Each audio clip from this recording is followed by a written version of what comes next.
sitting at a truck stop. This is Flying J.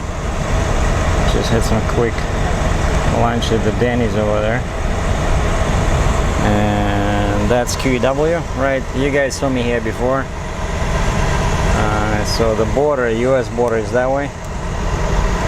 And as usual, getting the paperwork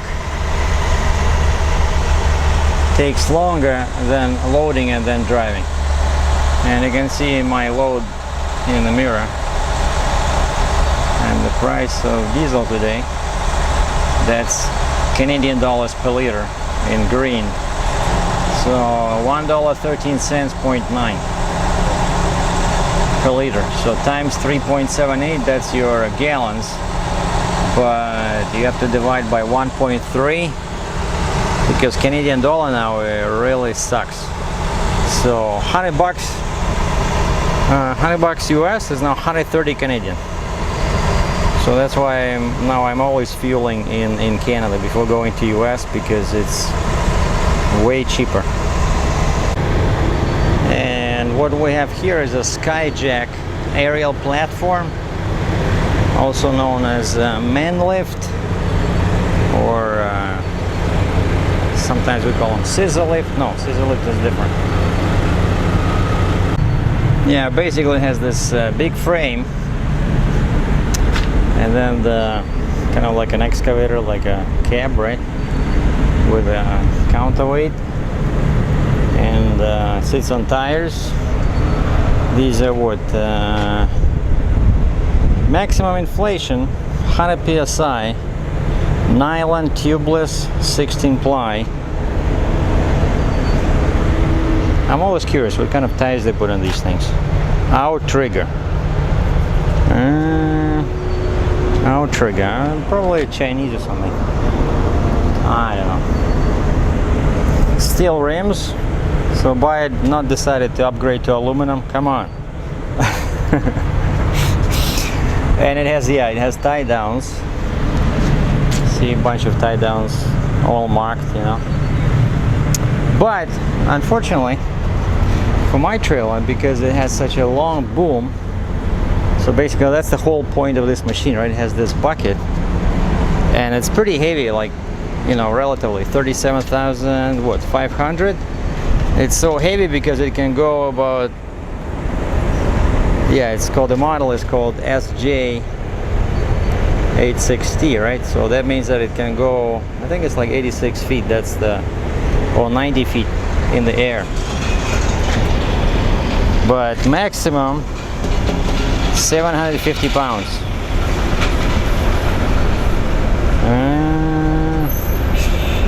Or even 500 pounds.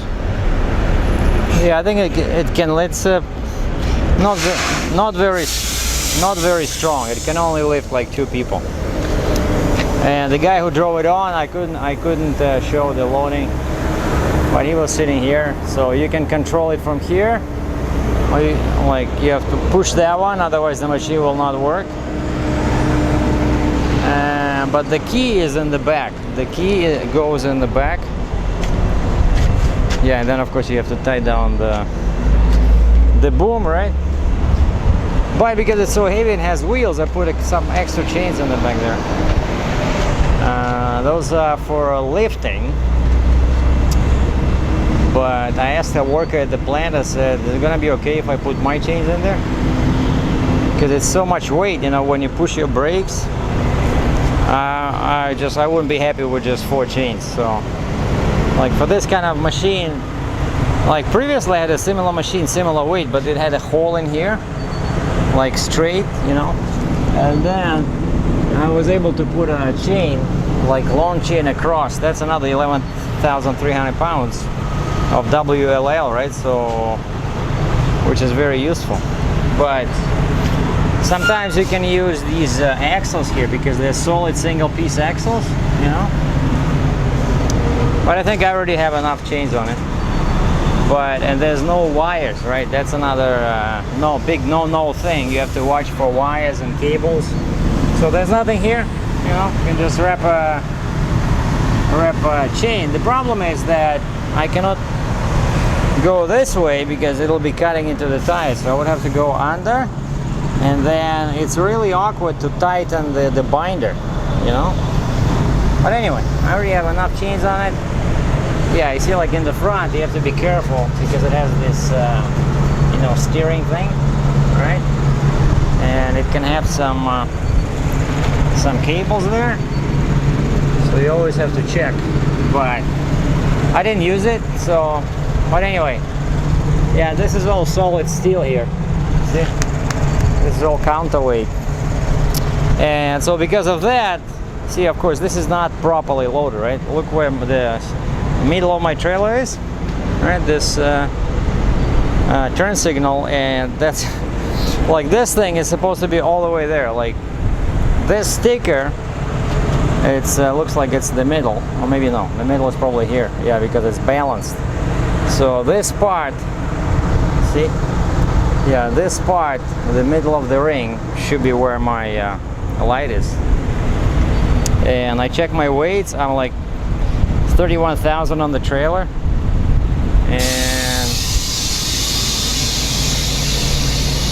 and more on the truck,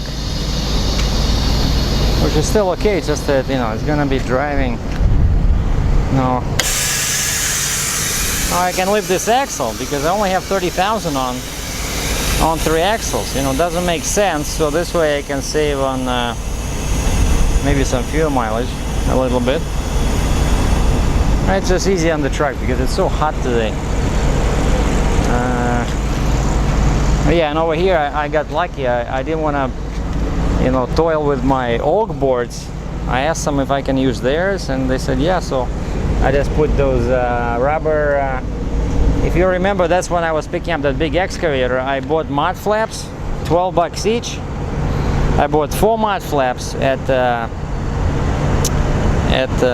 Flying J there in Carlisle, PA. And once I put 2 on each side on the ramp, and once that excavator, 88,000 Doosan, 88,000 pound Doosan, rolled over them just once, they all were cut, like in pretty much symmetrical, you know. Like if this is the piece, it was cut in 3, almost. So all I had to do is just tear it a little bit. So now I have a whole bunch of these rubber pieces, which is actually very useful in this kind of operation. You can never have enough, you know, like you see, that's what happened to the mud flap. So now I'm all set. Whole bunch of stuff I can put under my chains and straps, you know. I love it. So anyway, so this thing was. Let me just flip the camera. Oh, and we're in the shade. Cool. So this thing was sold to someone in Dubai, United Arab Emirates. What is it? Oh no, UAE, right? But anyway, Dubai. So that's where it's going, but my job is just to deliver it to the port in Maryland, but not the big one. There's some kind of a smaller port. Maybe it's just for smaller stuff, I don't know. But anyway, so, and then they say on the way back I might get another excavator, like big one. So that's why I didn't want to leave my boards at home, because that would help with the weight balance on this thing, but I really need those boards, you know.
5 minutes to clear the border.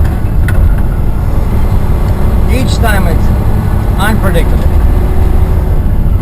And I'm entering